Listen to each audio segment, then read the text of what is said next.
नमस्ते आप सभी को। मैं आपका रोहित चड्डा, हरियाणा तहलका 9104। आशा करते हैं आप सभी स्वस्थ होंगे, सही होंगे। आज एक बहुत इम्पोर्टेंट बात के ऊपर, जो मुद्दे के ऊपर हमने बात करनी थी, जो हरियाणा में हुआ। अभी आईपीएस अफसर ने देखा आपने सुसाइड कर लिया। क्या कारण था सुसाइड करने का आप सबको पता है। आपने ऑलरेडी आप फ़ोन चला रहे हो, फ़ोन में सब कुछ दिख जाता है। तो मतलब सोचना चाहिए हमें कि भी आज हम 2025 2025 में जी रहे हैं और एआई का ज़माना है। एआई भी आ गया है, दुनिया इतनी एडवांस हो गई है, पर आज भी लोगों की जो मानसिकता है वो उसमें कोई परिवर्तन नहीं है। चाहे वो कितनी डिग्री वाला हो, कितना ही पढ़ा लिखा होल्डर हो, ये सब पॉलिटिकल गेम है। आपको समझना चाहिए इस बात को कि जो ये मंत्री या कोई भी सरकार है, ये एक पॉलिटिकल गेम खेलती है। क्योंकि आप और हम एक वोट बैंक है इनके लिए। तो हमें अपनी मानसिकता को बदलना होगा, क्योंकि सरकारें आएंगी जाएंगी, ठीक है। कोई दलित है, कोई पिछड़े वर्ग से है, कोई कैसे भी किसी भी चीज़ से, मतलब कोई भी जाति से बिलोंग करता है।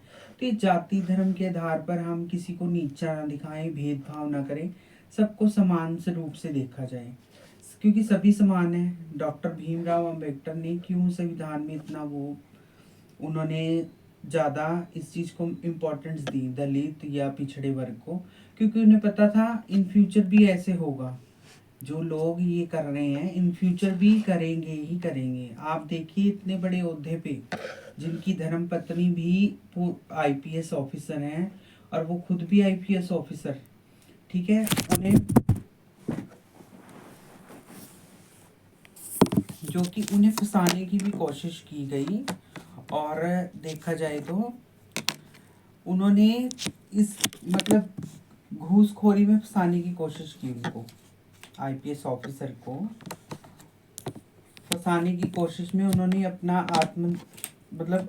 आत्महत्या कर ली। इतना ज़्यादा मतलब मेंटली टॉर्चर कर दिया गवर्नमेंट के सिस्टम में। आप ये देखिए, गवर्नमेंट के सिस्टम के अंदर बैठे हैं वो, एक बड़े ओहदे पे। आईपीएस ऑफिसर बनना कोई राह चलते की बात नहीं है, भाई राह चलता कोई डिग्री लेके बन गया। बड़े प्रयास करने पड़ते हैं, बहुत मेहनत करनी पड़ती है आईपीएस ऑफिसर बनने के लिए। और आप देखेंगे सिस्टम ने इतना मजबूर कर दिया उनको कि एक तो जातिगत उससे प्रताड़ित किया गया उन्हें, एक उनका प्रमोशन, ठीक है, और एक उन्हें समान मतलब एक जैसा सम्मान नहीं मिला। मतलब ये दलित है, मतलब एक किस्म से नीचता का भाव, मतलब थोड़ा सा आप समझ ही गए होंगे कहने का भाव मेरा क्या है। तो मतलब ये देख लो आप, एक सिस्टम में भी हम बैठे हैं, सिस्टम में बैठे हैं, और हायर प्रोफाइल है वो, एजुकेशन सब पढ़े लिखे हैं ऑफिसर, जितने भी डीजीपी या कोई आईएएस ऑफिसर है या कोई भी रैंक का अधिकारी है, सब पढ़े लिखे हैं, बहुत अच्छे, मतलब एक क्वालिफाई डिग्री, मतलब बहुत ज़्यादा नॉलेज, बहुत ज़्यादा समाज की नॉलेज रखने वाला व्यक्ति। और वो सिस्टम में आके अगर जो ऐसी गड़बड़ का शिकार हो जाए, तो ये बहुत बड़ा एक धब्बा है हम पे भी, हमारी सरकार पे भी। और ये सरकार कहती है हम समान रूप से सबको मतलब आरक्षित करेंगे, सबको एक जैसा अधिकार देंगे। पर आज अगर जो देखते हैं हम 2025 में, ये दूसरा कांड हुआ है ऐसा कि दलित एक आईपीएस ने मजबूरी, क्या ऐसी मजबूरी रही होगी, क्या ऐसा कारण रहा होगा, क्या उसको मेंटली कितना टॉर्चर किया गया होगा, या किस कारण उन्होंने अपना जो है सुसाइड कर लिया। ये बहुत ज़्यादा इम्पोर्टेंट, बहुत ज़्यादा सोचने के लिए मजबूर कर देता है हमें कि क्या आज भी हम 2025 में आके आज भी क्या दलित के ऊपर ऐसे ही जुल्म होंगे? क्या आने वाले समय में क्या पिछड़ा वर्ग ऊपर नहीं उठेगा, या आज भी मेंटली टॉर्चर के शिकार होंगे, या वही चीज़ पुरानी जो मनुस्मृति जो चलती आ रही थी, भी पिछड़ा वर्ग ऐसा है वैसा है।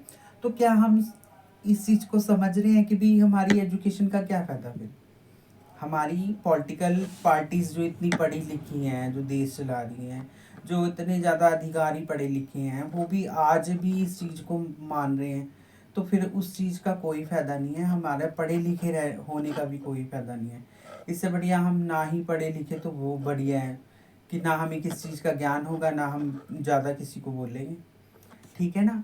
तो जो भी मेरी वीडियो ये देखेगा या देख रहा होगा, ठीक है, तो आप एक मतलब खुद सोच के देखना, क्या ये जो ये कांड हुआ है अभी, हरियाणा की न्यूज़ है ये, तो क्या ये एक सही बात है। आप सोचने पे मजबूर हो जाएंगे। आज 2025, आज हम कितनी आगे आगे। ठीक है, 1947 में हम जो हमारा संविधान लिखा था, हम आज़ाद हुए थे। ठीक है, जो भी हुआ था, अब आप देखो ना, वहां से लेकर यहाँ तक क्या अंतर रह गया, कुछ भी नहीं। वो तो फिर वही पुराने जमाने वाली बातें आ गई ना। आज एआई का जमाना है, आज सबके हाथ में एक मोबाइल फ़ोन है, मिनट लगता है 2 मिनट में यहाँ की खबर वहाँ जाने में। तो आप ये देखें भी, आज भी हमारी सोच इतनी सी है, इतनी सी सोच है बिल्कुल भी। हम चाहे कितना ही इतना, चाहे हम कितनी डिग्री ले रहे हैं, कितना ही पढ़ रहे हैं, पर आप देखो मानसिकता की कमी है कहीं ना कहीं। जब तक इंसान की मानसिकता नहीं सुधरेगी, उसका पढ़ने का भी कोई फ़ायदा नहीं है।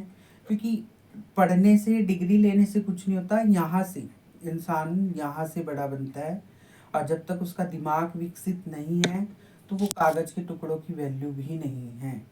चाहे आप कितने बड़े अधिकारी हो, कुछ भी हो, मेहनत करके आप कहीं भी रैंक पे चले जाइए, जब आपको न्याय नहीं करना आता, फिर आप किस नाम के अधिकारी।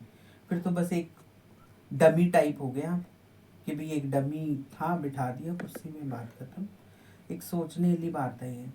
तो नमस्ते, ये छोटा सा मैसेज था मेरे आपके लिए। आप एक बारी चिंतन करिए इस बात पे, बात को ध्यान से ज़रा सुनिएगा कि भाई आज हम किस ज़माने में जी रहे हैं। क्या आज भी हमें जो संविधान में लिखा है उसकी ज़्यादा ज़रूरत है। लोग कहते हैं भाई क्या ज़रूरत है आरक्षण की, या क्या ज़रूरत है किसी चीज़ की भी। तो ये बातें मजबूर करती हैं। अगर जो मान लो संविधान में आरक्षण ही ख़त्म कर दिया जाए, तो आने वाले टाइम में इससे भी भयंकर समय देखना पड़ सकता है।